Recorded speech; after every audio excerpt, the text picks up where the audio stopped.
How many of you know about the Old North Church? This exact church has been standing tall for over 300 years. It is the oldest church in Boston. It is originated as a British Episcopalian congregational church. It is hard to imagine that this exact church has been standing tall used today on a regular basis, including Sunday congregational worship.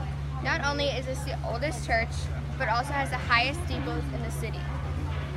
It has survived 2 hurricanes, one in 1804 and one in 1954. I know most of you are wondering, why is this church so important?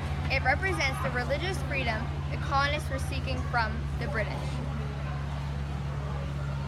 Ironically, the steeple house is one of the first bells ever brought from England to America. It was made in England in 1774.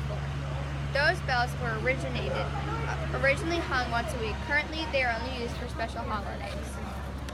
Close your eyes while I describe to you the inside of the church.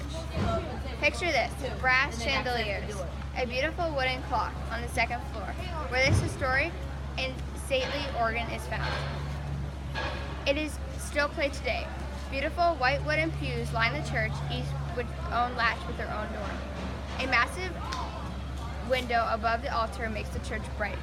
When you walk into the church, to the right of the altar you will see the window Robert Newman fled out in 1775 to warn the colonists that the British were coming. The colonists had devised a signal to communicate a method of the travel by land or by sea. They would hang a candle lit from the lanterns from the window of the church. Have you ever heard of the quote, "One is by land, 2 is by sea"? By a show of hands, how many of you think it's 1 lantern? 2 lanterns? Well, on April 18, 1775, 1 lantern was lit that night. The ground beneath the church is very sacred. There are over 1,100 bodies buried there.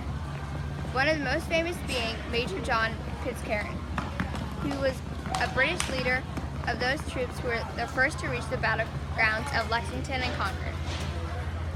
He was killed in battle. His body was supposed to be shipped home to England, but by mistake, they sent the wrong body back to England.